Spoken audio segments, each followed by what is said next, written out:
This time on Watchers of Tomorrow, Data loses his nickname.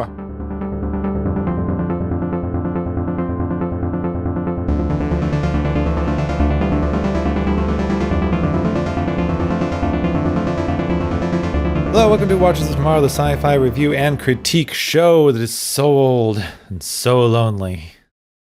My name is Gepwin, and I'm joined as always by my friend and co-host Dr. Izix. Hi. And this week, we have the one episode that probably inspired Farscape. Probably not. But Starbursts and puppets and John Crichton getting really obsessed about wormholes? Yep. Hey. Yeah, all of the stuff that's not the thing that's in this episode. I mean, I guess you could kind of call it a puppet. If you have a model ship that's supposed to be like a living thing, is it a puppet or is it a model? Oh, I thought you were talking about Riker for a moment. Okay. Yeah, Riker does have some Muppet energy.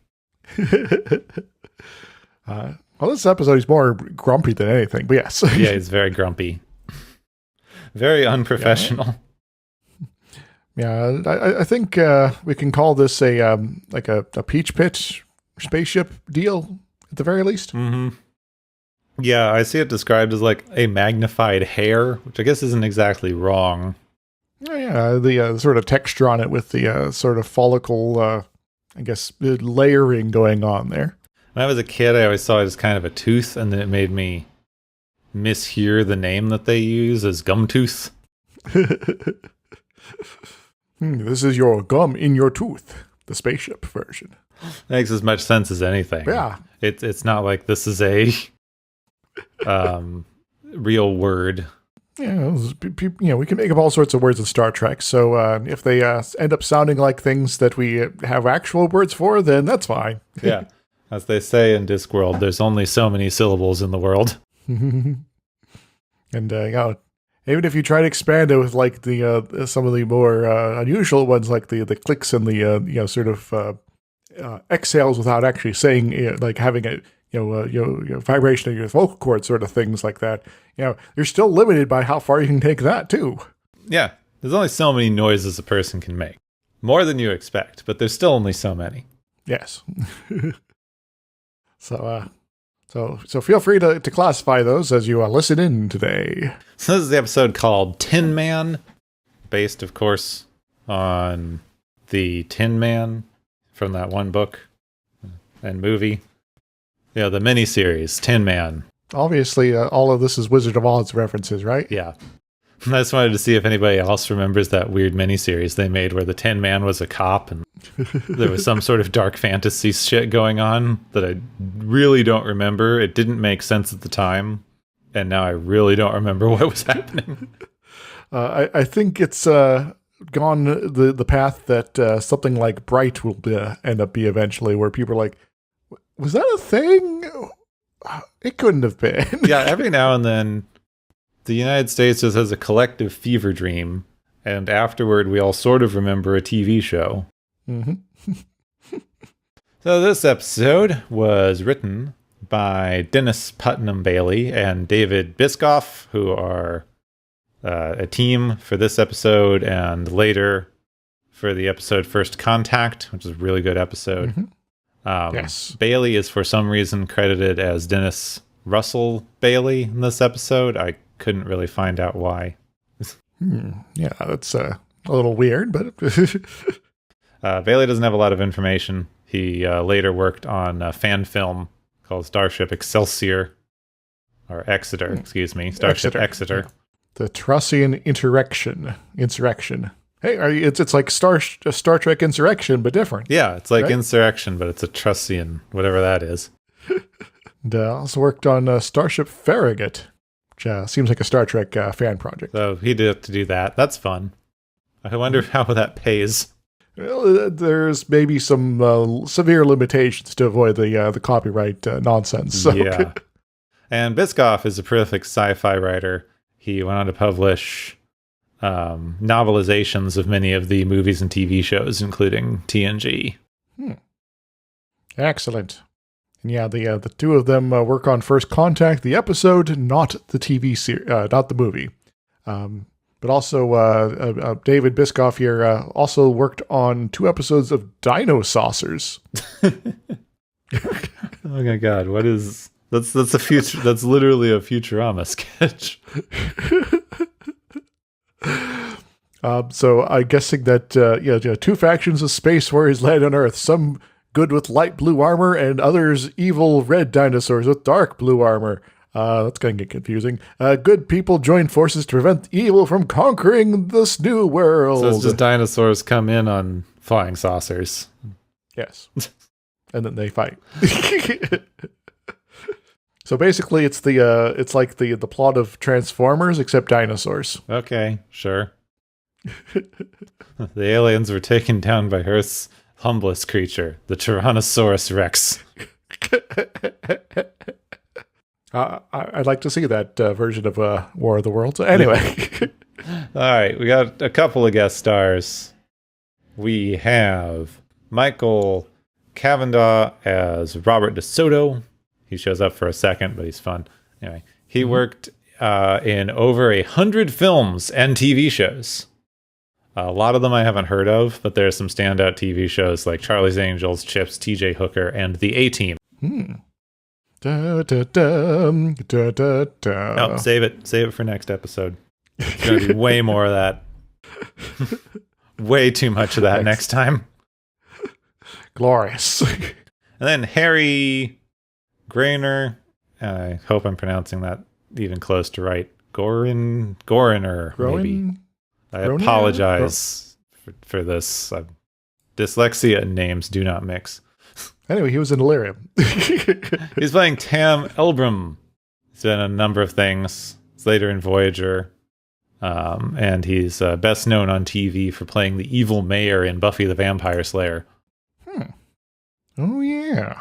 He was basically is fairly prolific. He's also in Saint Elsewhere, of course. Was in a miniseries called George Washington. I wonder who that's about. Yeah. I cannot tell a lie. It was about Lincoln. Oh, yeah, he was in Sacred Ground. I forgot about that. The episode of Voyager, which I don't much care for. Anyway. Yeah. Sort of remember that one. There were a lot of weirdnesses in Voyager. So it's still fun. He was Judging Amy, Profile, City of Angels, The Drew Carey Show. Yeah, and so on and so forth. Yeah, and that's largely it. There's a random Romulan, and there's a goopy spaceship. Yes. And, there's random background characters running around as usual. Some of them which may look like they want to say something, but they can't because they're extras. So, yeah, that's mostly it. Goopy Ship does not get a name because it's not played by an actor. They don't even have a voiceover, which is probably better. It would be really cheesy. Maybe if we got like an avatar for it, or some way to communicate, just like some character that could be an intermediary, some sort of comm officer, or maybe a pilot of some sort. Wouldn't that be awesome? Yeah, it's too bad nobody thought of that. Yeah. So, all right, this episode, the Enterprise is out doing boring things that aren't important. Which is a few episodes now. That's kind of interesting. Yeah, it's nice that they're kind of like, yeah, we kind of have a miscellaneous job to do here. We're going to hang out somewhere near Romulan space to be the flagship and, let people know that, hey, we're keeping an eye on things. But in the meantime, we're just going to go and scan some random asteroid belt or something. Yeah, because they do science. Also, it's so that the rest of the plot can happen surprisingly without them interrupting anything. So it's like, we're doing a thing. Oh, gosh, things are exploding. Then the USS Hood is suddenly approaching at very high warp. And it's Captain DeSoto, who's old friends with Picard and Riker. They shoot the shit for a little while. Then they get to the point, which is that the Hood is here to give them new super secret orders. The kind of orders they can't even transmit via subspace. Also because they needed to bring them a guy. So some sort of expert, some guy who's going to be vital for this mission. And this time they didn't shoot him in the torpedo. Yes. It's like, we should probably not make the habit of that. That almost didn't work. Yeah, maybe that was a bad idea. But then again, given who they're delivering, the guy might have preferred it. Probably, actually. They also don't want the Romulans listening in because they're near where Romulans are. Mm-hmm. And they brought Tam Elbrum, who Riker hates immediately. Yes. He was involved in something called the Gridoska disaster. The Garushtin. Garushta, yeah. The Garushta disaster. The kerfluffle with the Garushtins. Also, Troy knows Tam because he used to be a patient. Of hers or, just somewhere nearby? I think the latter. Seems like of hers. Sounds like it's of hers. So it turns out Tam is a super telepath. He's an expert in first contact missions because he can, super read minds. Mm-hmm. But he's also kind of weird. Yeah, he's got this sort of psychic ability where you just can't turn it off. And so he's just constantly hearing everyone's thoughts if he likes it or not. And it's more of a, situation where you manage it, where you try to focus on someone's thoughts as opposed to, trying to, drill through their mental skull situation or whatever. Yeah. So they meet him in the transporter. He's weird. He finishes people's sentences. He answers questions before they're asked. He just tosses Picard their orders. Like, literally throws it at him. Mm-hmm. Well, he probably has a backup in his pocket or something like that. It's fine. No, I would not like to see my quarters. Let's go to the briefing room so I can then go be alone forever. All right. Then Data says hi, and Tam is startled because he couldn't read Data. Mm-hmm. But you're which invisible. Intrigues him. We know this before. There was something about this with Troy. So Tam runs off. Riker gripes about the Garushta disaster again. Several people died, including a captain and two of his old friends from the Academy. Apparently the Garushtans are so different from humans that the Federation sent Tam as an expert to prevent misunderstandings, but misunderstandings happened anyway. That's bad. So is he just bad at communicating with the people that he's not reading the minds of, or is there something else going on No one here? knows. Says Tam was not officially blamed, but we all know it was his fault. Dun, dun, dun. Alternatively, Riker, you're getting the telephone version of things here, and maybe getting your own information would be preferable. Possibly. Yes. So they have a meeting in the lounge about what they need to do. Their orders are that they need to go to a star that their deep space probe discovered and is on the verge of a supernova. Tam gets impatient and takes over the monitor and goes, "Get to the damn point. It's not just some random star. There's some sort of critter." Yes. So we could talk all day about, what phase of the, the supergiant's going through here, but, that's not the interesting part. They call the thing that they found Tin Man. They don't know what it is. Starfleet thinks it might be a living ship, some sort of organic creature born and living in space, like we haven't seen those before. And will again. The very first, two-parter of the series featured space critters there. So, I wonder if it's related to them. Yeah, like what could live in space? Certainly only 5 things we've seen so far. Yes. They also tried to communicate, but either it can't receive subspace transmissions or doesn't know what they're saying. So they sent Tam to get close enough to communicate with it, mentally. Because, brains on brain activity is, you don't need a universal translator. You just kind of know what they're saying or thinking. Data says, also, this place is claimed by the Romulans. Tam goes, oh, shit, yeah, I forgot about the Romulans. Mm-hmm. Yeah, they might want to intervene somehow. Even though no one on either side of their little Cold War thing has been there, the Romulans claim it and have sent 2 ships. The Romulan ships are slower than the Enterprise, so they should have a head start, but they need to leave, right now. Oh, all right. So, I guess some of the technical manuals I found later that say that these particular kinds of Romulan vessels have, warp 15. Maybe we're wrong? Huh. Yeah, the Romulans totally figured out warp 15. Also, wouldn't it be nice for the hood to head off the same direction just for some backup? Possibly. I guess the hood is way slower, maybe? Maybe they just couldn't keep up. Well, no one knows what the hood has to do. The hood has to go away now. Spy hood, go do something zany while we're busy, risking our lives and all that. So Picard assigns Data to work with Tam because they seem to like each other, and Picard doesn't want any more omissions, like how the Romulans are coming. Mm-hmm. So Data, make sure to ask him lots of questions. Tam says he's just distracted because there's too much going on. And no, Riker, I wasn't distracted on Garushta. The captain didn't listen to me. I don't care if you believe me. Fuck off.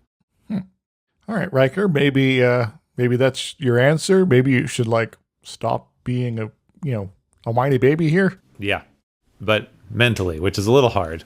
Yeah. That is kind of a big ask to ask someone to never think anything. Yes. At least for humans.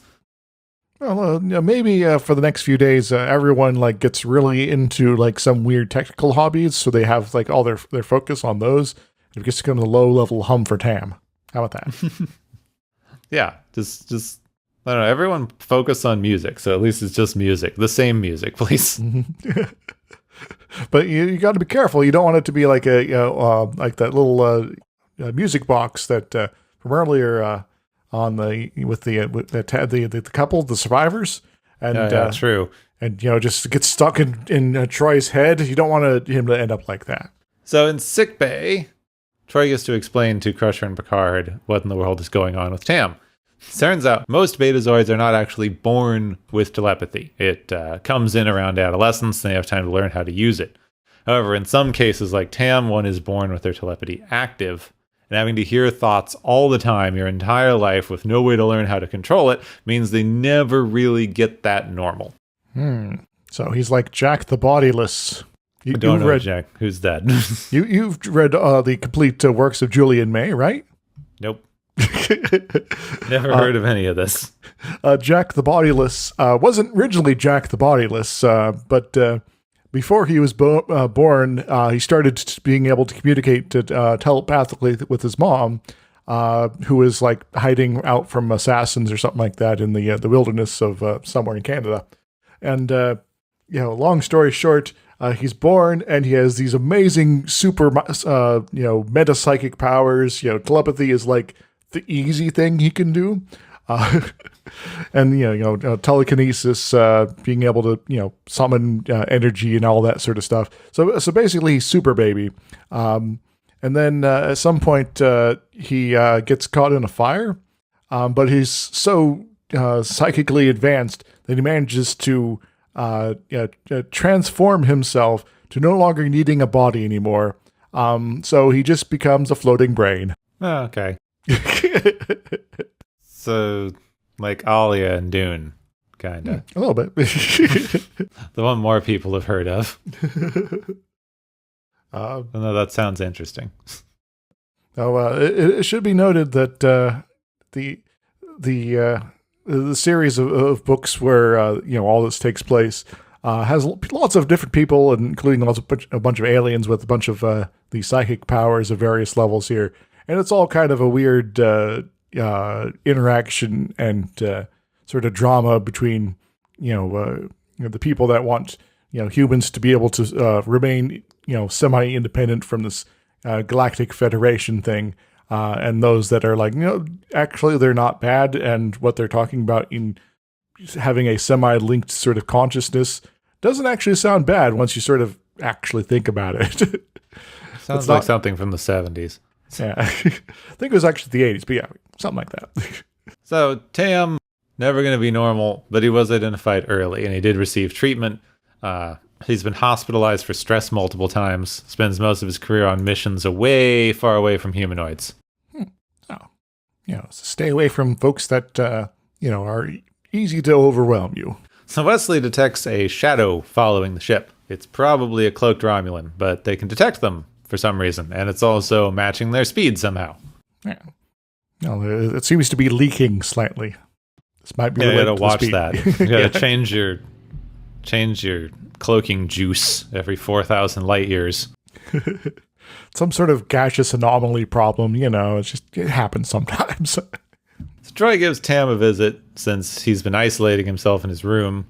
Having known him for a long time, Tam is more comfortable opening up to Troy. He's overwhelmed by everyone on the ship. He's never been able to block people's thoughts. And he was on a nice planet with, space ents who take a very long time to say anything. Yeah, describes their minds as glacial. They have a 3-day ritual to say hello. Tam, you can just kind of hang out there, take a few naps as they finish their hellos, and then you can go do the next thing, which will take a week.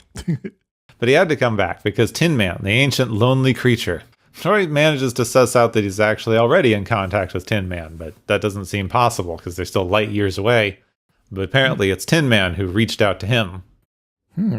So Tin Man apparently is, telepathic himself, or itself, or their self, yeah. And it's like, hey, you're a telepathic person. I'm going to be on your wavelength here. Let's go. So they do get to approach the star. And they see the living ship, which is sort of a weird cone with overlapping scaly things that glows a little bit. Mm-hmm. It is a pleasant shape for some, but, I don't even want to know. We'll maybe talk about something similarly shaped when we finally get around to, everything everywhere all at once. Mm-hmm. And that's a good thing we aren't trying to monetize this on YouTube. I don't know. We're doing pretty good innuendo here to avoid, problems on that end. Anyway. So they get there, but they aren't alone because the Romulan ship that was following them decloaks and fires on the Enterprise, then flies out ahead towards Tin Man. Well, I guess we're not going to die, but, they're getting there first, so, yeah. Yeah. Tam was able to read the Romulan commander's mind during the flyby, and the Romulans destroyed their engines to get here as fast as they could, so they can't get back, and their orders were to reach Tin Man first at all cost. I guess that's why they were leaky. They don't really have a choice but to wait around while they repair their shields because the Romulans shot, so they have to let them make first contact, but, it's unlikely the Romulans are going to have anything worth saying. So, sometimes it's okay to be number 2 in a situation because, the person who's got there first doesn't know what they're doing. Yeah, the Romulans are going to tell us all of your information. Like, I don't know any. I'm a giant floating spaceship. I have been floating here for, numerous decades. What do you want to know about space around here? Tam hangs out with Data for a while. They talk about how much he works. He probably works too much. Tan's impressed that he paints and reads, that he has an unbiased view of humanity because he doesn't think anything is too important or unimportant. Well, that's an interesting way to sort of to describe his perspective. Also, the painting that we get a brief view of is from Times Square, the weird time tunnel thing. Yeah, which just keeps showing up. I guess they just liked the concept art and they just stuck it in his quarters. Data suspects that Tam might not be able to read his mind because there's nothing there to read. It's just algorithms and programmed responses. And Tam thinks he's just different, which, despite what everyone says, isn't a sin. Yeah. So it's okay being different, Data. Also, it's convenient for me, so hooray! Yeah. So the Romulans are trying to communicate with Tin Man, and then they arm their weapons because they can't. And their orders were to destroy it if they couldn't talk to it. So, are you sure you're going to be able to take this thing on, Romulan people? Because you have no idea what it is. Yeah. It's unplanned. Not good plan, Romulans. Yeah. This thing, could be, conceivably millions of years old with technology far beyond anything you've ever encountered. And all the hints of what you could try to figure out just by scanning it, is kind of maybe leading you in that direction. So, good luck! So Tam knows that they're going to target Tin Man because he read their minds earlier. And the Enterprise is too far away to be able to help in time. So he telepathically warns Tin Man of danger. And Tin Man sends out a massive energy wave that destroys the Romulans and severely damages the Enterprise. Well, I guess Tin Man's safe, but, we're also slightly on fire right now due to that space energy donut thing. So I also guess no, the Romulans won't be able to take it. Yeah. I think this particular special effect was previously used in Star Trek. Guess where? Was it when the planet explodes? Are we there yet? Not quite. When V'ger goes explodey or whatever at the end. Oh, okay. Vidra's explosion. Mm-hmm. They love that ring thing with explosions. Yes. So the Enterprise is dead in the water. They don't have shields. Geordi's going to need basically a full day to repair everything. The star is going to explode. There's still another Romulan on the way. So maybe let's get the shields going. Yeah. Shields, maybe a little propulsion, some sensors to know what's actually out there so we can maybe, know when to leave. Geordi, you're going to be able to get that done in 5 minutes, right? Yeah. So you said a day, so you have about 10 minutes. Go to work. No, it doesn't work that way, Commander. Picard gets to yell at Tam for a bit because he's not telling them that they were in contact with Tin Man. Also, did you ever think what was going to happen if you told him to defend himself and we were, right here? Mm-hmm. So, maybe think before you act. Yeah. Tam says, yeah, you're right, but what are you going to do? I'm the only one that can talk to it. So you should probably send me over there to talk to it. We could leave. And they can't because their engines don't work. Yeah. Yeah, we'll start with thrusters. It's fine, right? We'll open up a cargo bay and have all the air blow us out. Geordi does get the sensors back online just in time to confirm that they do have Romulans bearing down on them right now. Yeah, that's bad news. What else you got? That's it for now. I don't even think the weapons are back on. It's like, okay, I've confirmed that we are in fact screwed. Picard has a meeting with Troy and Data to see if they should send Tam over to Tin Man. Troy thinks he's unstable, but genuinely tries to do the right thing for people whenever he can. He just has a hard time thinking through what that might be. Oh, that could be a liability in a crisis situation.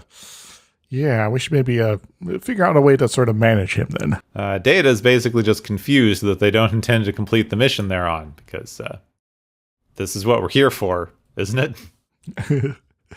Well, technically, yes. But we also don't want to die pointlessly. Data says that he will go with Tam if they need somebody to keep an eye on him, because Tam seems to find Data calming. And, Data's not someone who is a stray thought of panic might be picked up by Tam and cause him to panic. So, there's that too. Yeah. So the Romulans show up and sort of force their hand because they threaten to destroy them if they interfere. And also the ship is way too damaged for them to do anything about it. So they decide to just beam Tam over to Tin Man anyway. Well, our shields aren't really working so well. So we'll just kind of, beam over there and hopefully they won't notice that we did that. So they materialize on what definitely is the Farscape ship. Big goopy corridors. Hey, it's Moya! Organic-y noises. This is definitely a living ship. It's named Gumtu. They used to have a crew and family and all kinds of stuff going on like themselves, but the crew died in a radiation storm, and everything else like them has disappeared, and Tin Man's very, very lonely, and came to this exploding star after thousands of years of wandering around to just, die when it goes supernova. Yeah, I lost my crew, don't got a whole lot to do, no purpose, no way forward, no goals. Man, being in space is depressing. Oh, hey, a star. So Tam gets to the control room, where a chair grows out of the floor. The wonkiest effect in the episode. Well, it's actually a melting wax, but in reverse. Is it? It looks like a grip just hoists it up on a stick. Well, they probably should have gone with that, but yeah. And an organic view screen appears, which is kind of neat trick. Tam knows that this is where he belongs, and he asks Data to make the crew understand. Back in the Enterprise, they're getting more and more worried about the star's going to explode, any minute now. And then Gum2 activates another energy wave. This one apparently just flings the ships away. Oh, that's nice. It's sort of like the Aldea beam thingamajig where they sort of shot the Enterprise off some distance. I wonder if that can be developed by some Star Trek scientists, and we'll have a way to send vessels between planets without actually having to have warp engines and all the complications to that. That'd be really convenient, Yeah, it would be. They were working on that in Voyager, I seem to recall. I'm also, hinting at a future episode we'll cover in TNG. So, So the Romulans go away. The Enterprise goes far away. The star explodes. Data materializes on the bridge. Everything's fine now. Yeah. I guess GOM2 is close enough to beam you back over. Cool. Yeah, with whatever they use for a transporter over there. Seems convenient. It doesn't seem to be like integrated with technology. It seems to mostly be completely organic and just sort of evolved all of the very convenient systems that they need. Yeah. Well, I think it was a case of these space critters were bred or genetically engineered or something like that. Yeah, they say that they have a symbiotic relationship with the crew. So Troy finds Data depressed in the observation lounge, or as depressed as Data gets. Yeah. Mm-hmm. I'm going to gaze off into the stars. He tells her that Tam found what he was looking for and thinks that Tam really wanted Troy to understand why he left. He saw Tam and Tin Man each turn each other's grief into joy and acceptance. And when he returned to the Enterprise, he realized that the Enterprise is where he belongs to. Oh, okay. I guess that's a thing to learn. Yep. This is nice. It's So all about acceptance and finding your place in the universe. Troy, do you feel this is the place for you? She just hugs him. Oh, okay. Yeah. An episode of Star Trek. Yeah, I always liked this. I've always thought the living ship thing was cool. I agree. This is an episode that, sort of begs the question of what else kind of starship designs can there be there? Doesn't always have to be titanium and control panels and things like that. How else could we set up things in the given the possibilities of ultimate technology? Yeah, never seen anybody do it. When I was a kid, I always drew space plants. I always thought that was a neat concept that nobody used. I will say that in terms of making it very alien, they did a good job here. I think this thing is unable to communicate with us, or is unwilling to, because we're not the crew or something like that. And so it's there's that thing there, but also when we actually see the interior of the vessel, it's like Tam walks up to a wall and his fingers like phase into it or something like that.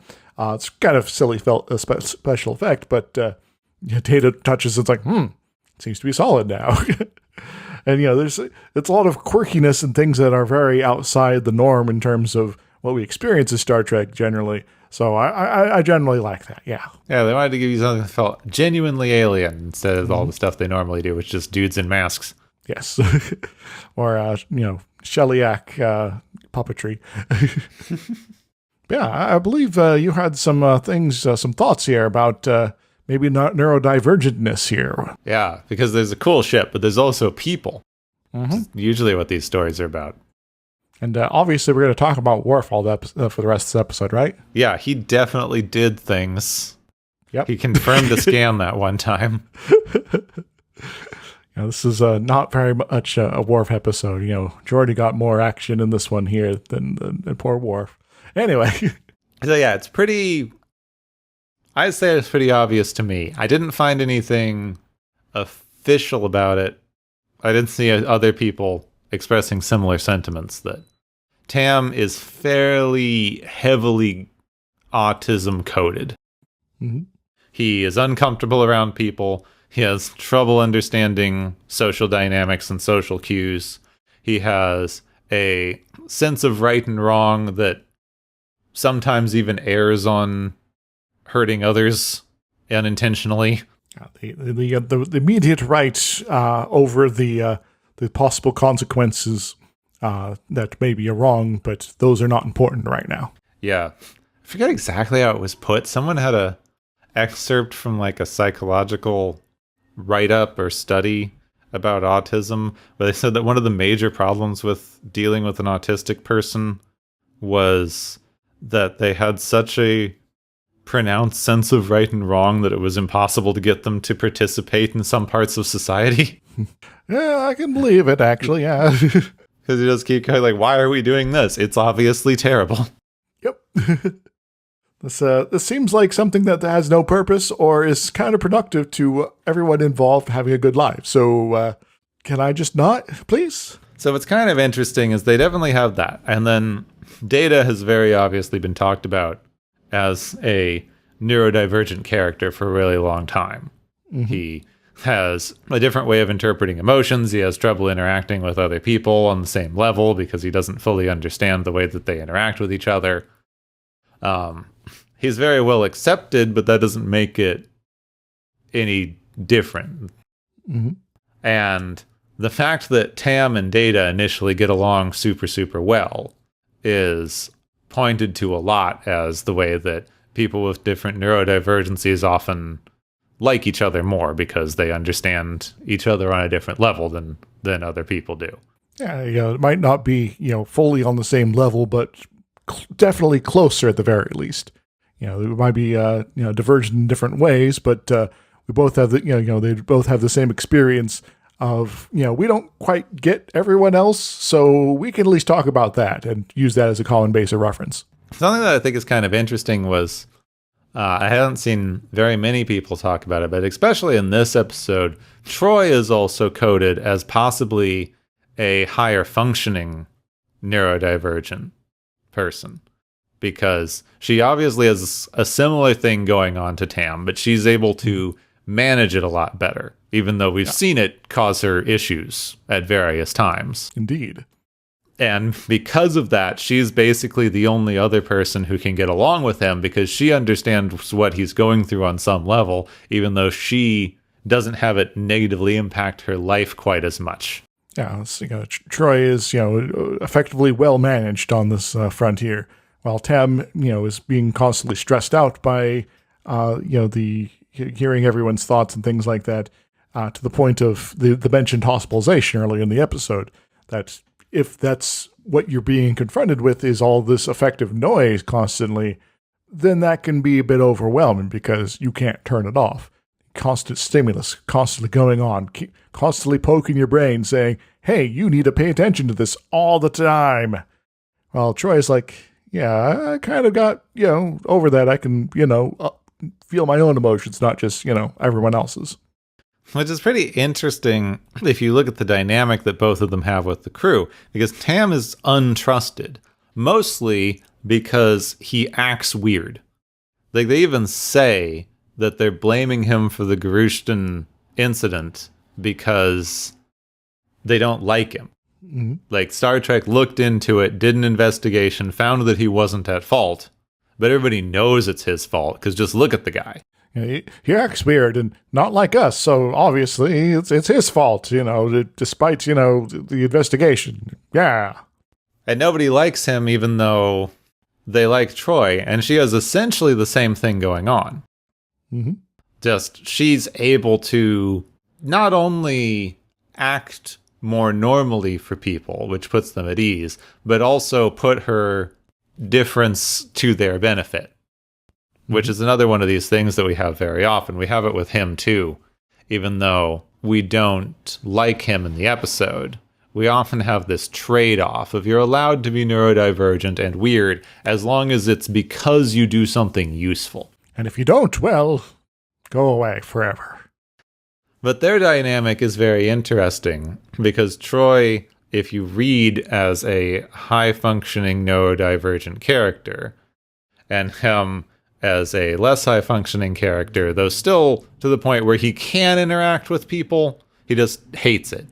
Mm-hmm. But this is something that's brought up pretty often. Oftentimes, the people who are higher functioning and who you wouldn't actually know are neurodivergent or autistic get used as sort of a bludgeon against the people who are. Either Why saying, can't you be like this? Well, kind of in both ways. You say, why can't you be like this? This person's autistic and is fine, and I don't have to worry about them, and they don't act weird or make me uncomfortable.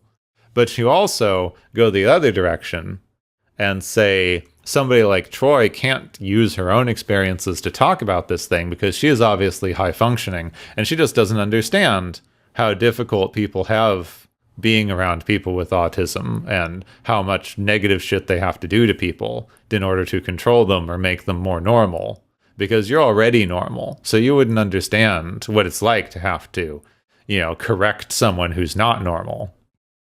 Yeah, so there's some complications there, and this weird division is just going to cause people to, not treat folks, on one side so great.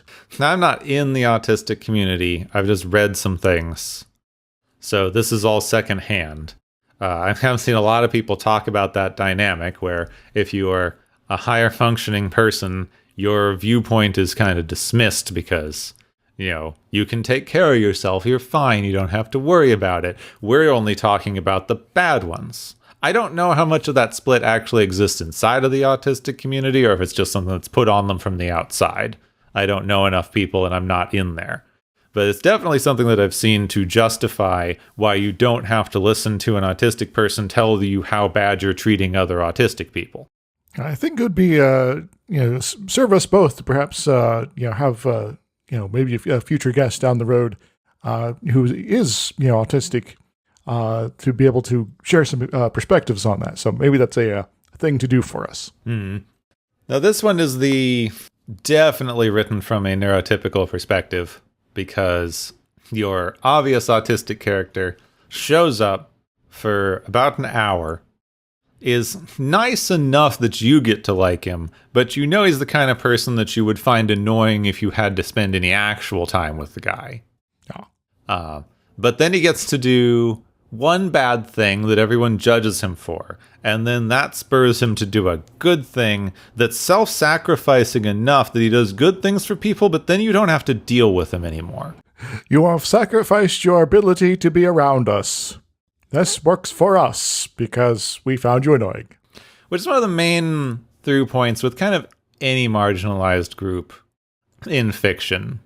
You're around, everybody sort of likes you, or sort of gets along with you, or at least tolerates you for a bit. And then you prove your worth while at the same time removing yourself from the situation so that nobody has to deal with you anymore. And then they get to stand around and go, well, we were wrong about that guy, but it's a good thing we don't have to spend any more time with him.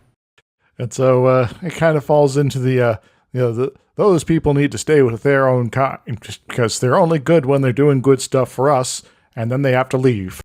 Yeah, because sucks. It's not actual, acceptance or equality to say you can be here as long as you're doing something for us, and the second you're not doing anything for us, we'd like you to disappear again. Thank you. It's effectively the view some folks have with quote the help. It's like, oh yes, we don't mind if we hire people of other races, backgrounds, religions, etc., if for these roles here because they're here to do the task and then they leave and don't bother us anymore. Which is, yeah, combining this with capitalism too. Which, yes, a lot of this dynamic in TV shows is because of this reset they have to do in episodic television. Mm-hmm. You get the guest star on and they have to have a reason to not be there next episode. Yeah. But I think that really points to the more pressing problem of there's not anybody like this on the main cast.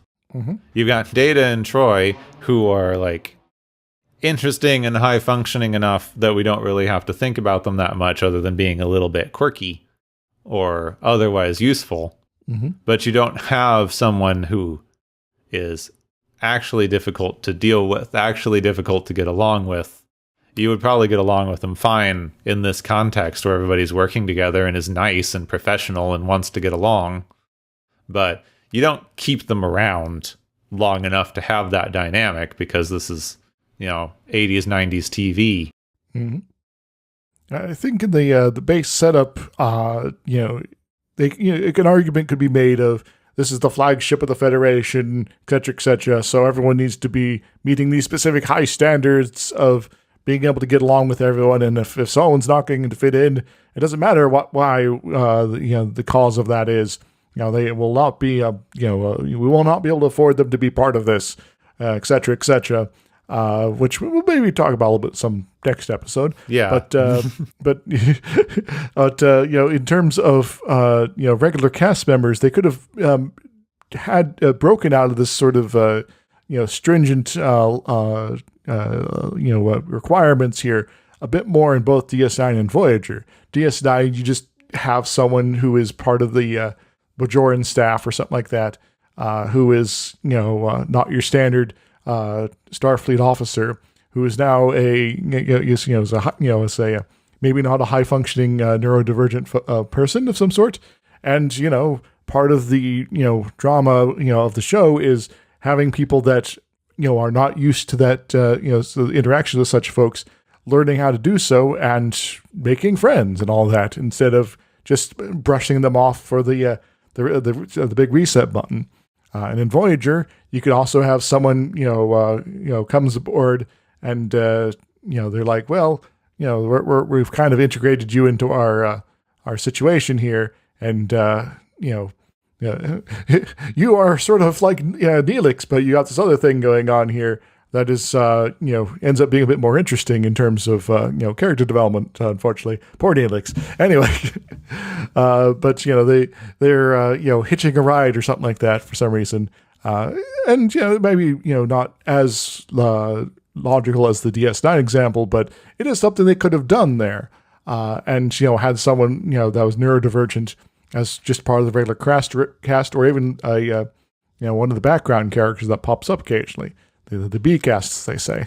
Well, you get into your sort of social theories of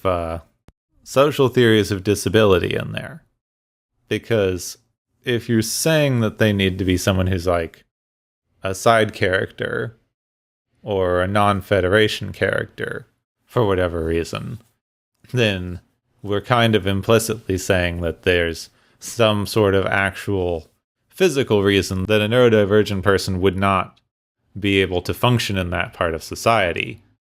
Whereas you could also have the version of things where if you altered society enough, then those kinds of things would no longer be a disability or a problem, and you could integrate people fine. Well, I guess my implication is that maybe Starfleet is not as awesome as it likes to pretend it is. Yeah, well, only in DS9. Yeah. So that's why it would work best there. Yeah, if they ever actually did anything interesting with it. The challenging the Roddenberry ideals, sort of one of the things DS9 was kind of trying to do, and sometimes it did it okay, sometimes it's like, all right, you kind of circled back because once again you're hitting a reset button here. Chill out.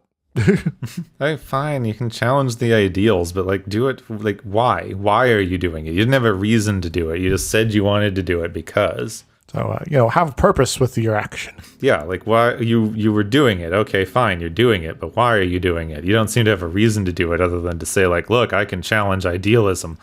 Well, I like idealism, and I am okay with it being challenged. But, that doesn't necessarily mean it has to be shattered. Come on. Yeah, what are you actually trying to say about it? But yeah. But, so, the possibilities of Starfleet actually being good about integrating, diverse folks would be something nice to explore at some point. And who knows, maybe we'll get that some future Star Trek series or something like that. I don't know. Yeah, this is that same kind of argument that people had about there being, wheelchairs on Star Trek Discovery. Yeah, just people can still end up in wheelchairs in the future. So not everyone's going to have their the nerves rebuilt using future technology, because maybe they don't have the cure for that. Or maybe there's something else, that would prevent them from wanting or being able to, not need the wheelchair. And if the wheelchair is good enough for them, then fine. Yeah, well, that's the thing. Is is this a thing with people? Anybody who doesn't fit into the pre-described norm? Is it something that you need to figure out how to cure? Or is it something that you just need to figure out how to make society amenable to in such a way that they can function normally? Mm-hmm. If you have someone who's in a wheelchair and doesn't necessarily dislike being in a wheelchair, all you need to do is put in a ramp and a big enough door, and the wheelchair is no longer an impediment to them entering the building. And also, a ramp does not impede someone who's not in a wheelchair entering the building. So you've found a solution that accommodates both groups and makes one no longer as unable to interact with society at large. Yes. So, maybe we should be designing our spaceships to be wheelchair accessible as like first level here, just generally. Yeah, the general idea is, when do you decide that something is an impediment that needs to be cured for the person?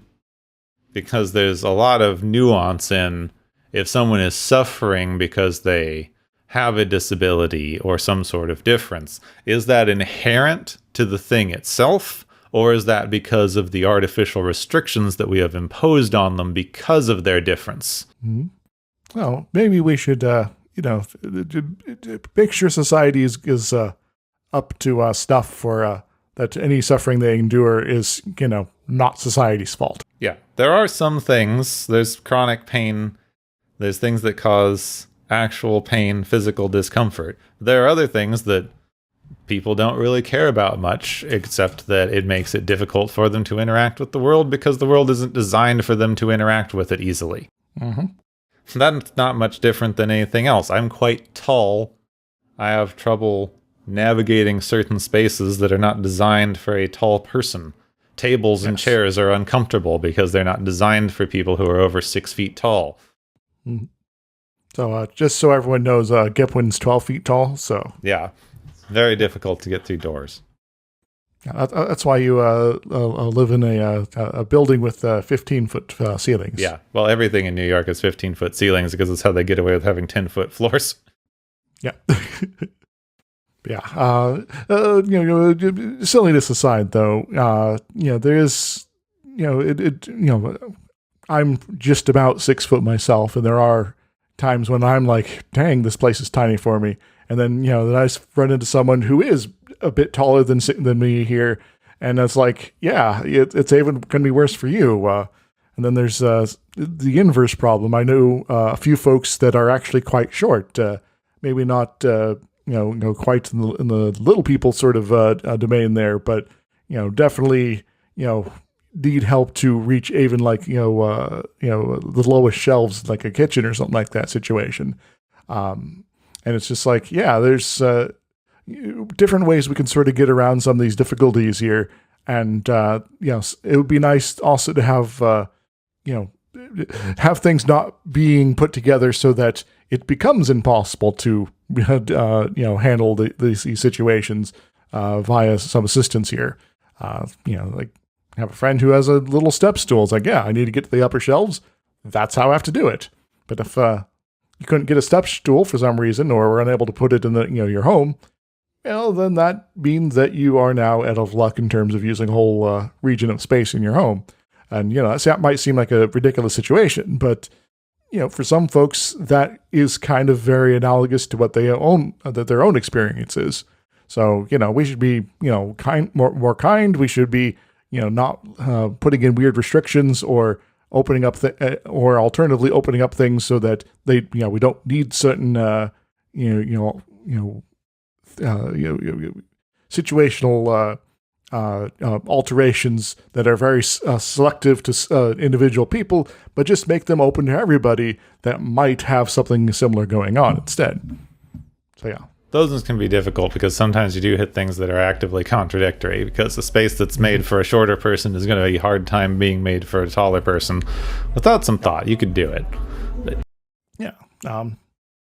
But jumping back a little bit in terms of some of Tam's specific things going on, sensory overload. That's something I sometimes deal with. I'm pretty sure I've mentioned before that on the show that I deal with some general anxiety sort of stuff here, and one of the things that sort of can activate that, you sort of call it like that, is a lot of overstimulation. And, it's, one of the situations that is, sort of classic for me is a situation where there's a lot of people talking at the same time, and I'm trying to have a specific conversation with someone. And so sometimes big parties with a lot going on, not so good for me because I'm struggling to hear what this person's saying, and I'm just unable to tell differentiate their words easily from sort of the background noise. And so my brain's trying to mesh different conversations I'm overhearing together, and I have to very actively filter it out. And that becomes so stressful for me that I don't like being in situations like that for very long. And sort of another thing is, it's not all the time, but there are times when driving at night can be a bit overwhelming for me, just due to the number of lights, especially if, say, there's some construction, like has been going on pretty often around my local area here, where there's lots of vehicles sitting just in the construction area all night, apparently, just running lights on, flashing constantly. And my brain's like, okay, usually when flashing lights are happening when I'm driving, that means there might be an emergency vehicle. So I need to now look for that. No, brain, we've already rejected that as what's going on here. So chill out. And just being in situations like that just gets so overwhelming in terms of this all this information I need to sort out and constantly filter, that it just drives me to be exhausted mentally, and then I get more anxious as a result, and it's just a bad time.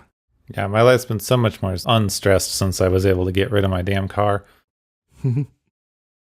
Yeah, my neighborhood's not too walking friendly, so there's I think there's a bus somewhere in the area, but I would have to cross several major traffic areas there to get to it, and there's no sidewalk to do that with. Oh yeah, the American public transit infrastructure. Hooray! Oh gosh. But there's plenty of things that we don't do anything for people who have sensory problems, which is pretty common neurodivergency and very common in autistic people. Mm-hmm. In fact, I remember I had a breakdown once at a pep rally, which was mandatory to go to the pep rally. Yeah, I hate pep rallies. Absolutely nothing but 100 teenagers screaming as hard as they could. And then someone would come out and say, I can't hear you, which is a blatant lie, or they need to look into their hearing damage. Yes. When I was in high school, I eventually convinced the school administration, with the help of my parents, that I could sit out pep rallies because it just leaves me having a bad time. And they're like, okay, we'll let you do that. And then things got better. I was bored for a while, but whatever. Yeah. It's like, oh, I am sitting out in front of the school's office. They could see me here. They can see me sitting down. I'm not getting into trouble. And I'm not in the screaming room. So, hooray. Yeah, but you didn't have enough pep. They knew I didn't care about pep. It's very important to the school that everyone peps, apparently. Man, I that's that whole dynamic. It's just so baffling and annoying to me. I'm glad I'm not in high school anymore. I remember I know it's been, ages, but one of my schools, the one that had the most pep rallies, had so few actual sports teams that they just pulled any random club and whatever. So they would sometimes even have it's the chess club, and they'd run through the little triangle, whatever, cheerleader waving triangle thing they did. It's like, well, good job, chess club. You got the cheerleaders to do a thing. It's the chess club. It's the science club, etc. It's like, okay, maybe we should have more. Maybe we shouldn't be doing this if we have two sports teams. Yes.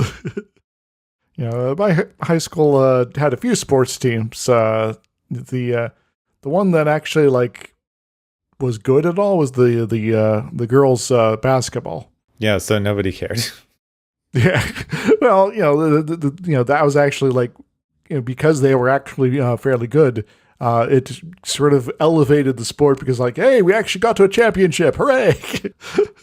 Well, the football is yeah, we're here. We win sometimes, 50% of the time is good, right? Well, if U.S. soccer has taught us anything, it's that being good is no match for our general sexism in sports. Yeah. Ugh. Man. We're getting depressed again, We Gepward. are. I just really want our men's and women's soccer teams to have to play each other because I think it would be funny. That'd be awesome, actually. No one will ever do it because they know the men's team would get stomped, and then we have to deal with our inherent views of sexism. I look forward to the time when we finally reject gendered sports and just go with weight class instead. Yeah, it'd be so much better. They gender fencing, which doesn't even make sense. Gendered chess for the Olympics. Oh yeah, they did some weird, stupid shit with that recently. Because we don't want to overheat women's brains and cause their wombs to shrivel up and die or something. All that kind of nonsense is so in vogue right now, and it's just so damn stupid. I don't like to call things stupid, but this is, one of those times I think it's warranted. Yeah, we're very off topic now. Just remember, everyone, when they say that they don't like trans people, it's really because they want to reinforce sexism. Mm-hmm. And it's much easier to do that if everyone is clearly telling. I mean, they also don't like trans people, but like their main thing is to make sure that they can keep their sexist stereotypes together. Mm-hmm. How can we complain about women drivers if we don't know what kind of women they are? Oh. Anyway. So I'm angry now. Yeah, so maybe we should go be angry at the galaxy's favorite game show. Woo!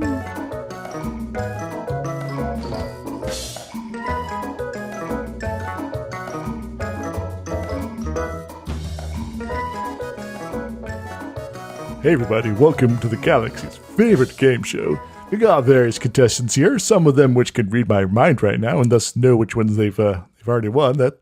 That's a little distracting, but anyway, let's go and start handing out some glorious prizes for all the points they've been able to rack up here. The first one is the Psychic Hotline prize, which goes to Tam and Guamtu, because that's some seriously long-range brain-to-brain communication they got going on there. What do they win, Gep? They win their mom's credit card, because that's got to be at least 14 strips of latinum per minute.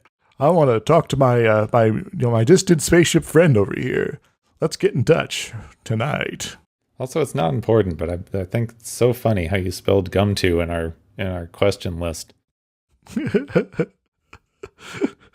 I was just trying to put it together, and I didn't actually look it up. I'm staring at the official spelling right now. You have so many more vowels and so many of the wrong vowels. You got none of the vowels right. Which is a little surprising, honestly. You got the three consonants and none of the vowels. So maybe that's why it's so hard to pronounce. Our second prize is the after-school special prize, which goes to Data for learning he belongs at Enterprise instead of, I guess, wandering the universe and living ship. So what does Data win, Gep? Data wins a non-living ship. He gets to find one of those ships that's just an AI that, like, he can go live with and be like, oh, this is cool. We can go travel the galaxy together, AI ship. That sounds like fun. I hear there's one that, tries to take over Tom Paris's brain at some point. Maybe that one. Yeah. There's the Tom Paris one. There's the evil one from Mass Effect. There's the evil one from that one episode of Outer Limits. We don't like AI ships. Yeah. Also, the one that, integrated with Tom Paris, it was also trying to get him killed. Anyway. Yeah, but it was sexy. Yes. Sexy spaceship. Data, you'd like that, right? Probably. Seemed it's fully functional. Good toasters. Yeah. Anyway, our final prize for this week is Riker and Donuts, which goes to Riker's hostility specifically, which kept Tam on edge. So really, it's Riker's fault for the full-on energy donut blast from Gontu. What does Riker and his hostility win? Riker wins reading the damn reports, gets some Valium. Like, they've got to have future Valium. Like, why are you... Stop that. Just stop. Like, this is not being professional. Mm-hmm. Yeah, if we have a magical cure for all types of mental illness, apparently, in TOS era, obviously something like that should still exist for Riker. Yeah, I know I'm not being very creative with this one, but it's just weird when they just, we're the hallmark of professionalism. We talk out everything, etc., etc. And then one of the writers is just, but we need this guy to be angry about this thing for some reason. let's just put that in there because it serves the plot.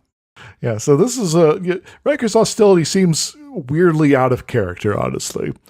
But anyway, he got a prize for it, and he now has some Valium. So let's wrap this up, and feel free to take us away, Gepwin. Yeah, thank you everybody for joining us with big living goopy ship walls. Galaxy's favorite game show. Splish splash, woo!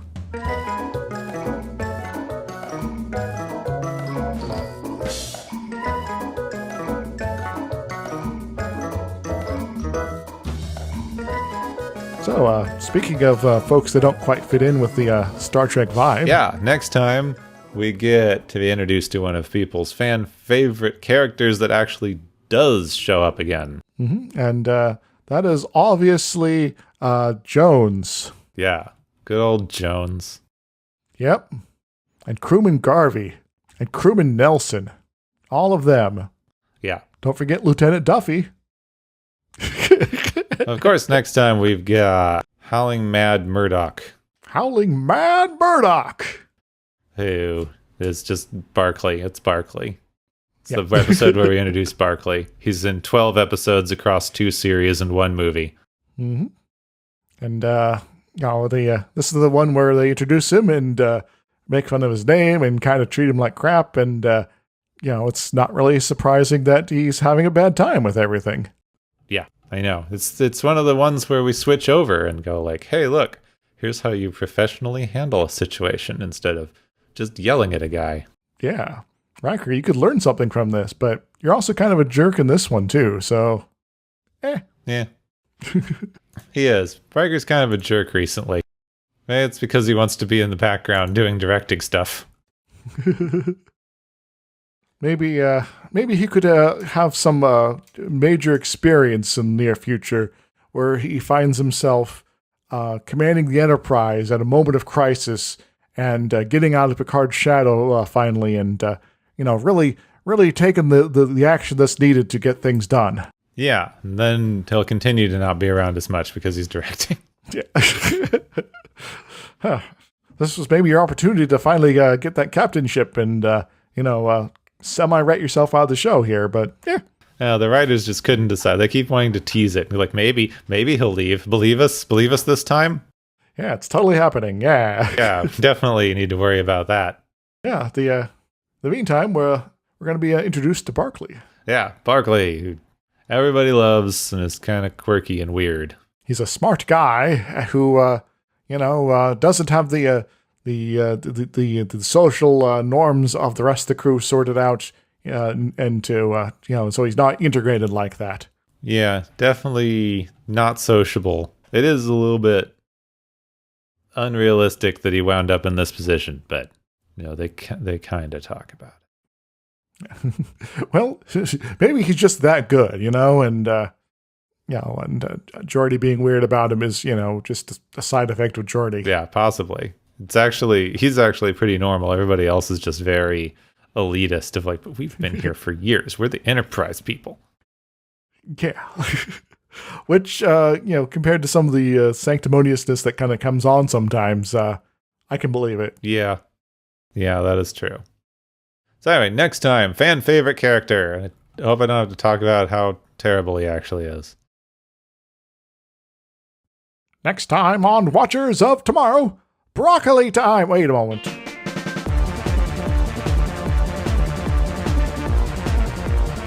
You have been listening to Watchers of Tomorrow, a podcast on science fiction media.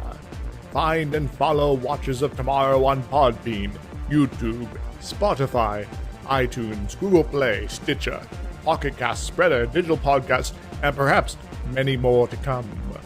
If you enjoy our podcast, make sure to subscribe for more. And where possible, make sure to rate your experience or leave us a review. You may find Gepwin on youtube.com/Gepwin and Twitter @Gepwin. You may find me, Dr. Isix, on youtube.com/Dr. Isix and Twitter @IsixLP. Music is Waveform and Mori's Principle, both by DRKRN. You can also check out the Watchers of Tomorrow Discord channel. Make sure to share the experience with your friends, family, enemies, and alien overlords. If you feel you are suffering from transporter syndrome, please be aware that the next time you step off the transporter, that you, that is now, no longer exists.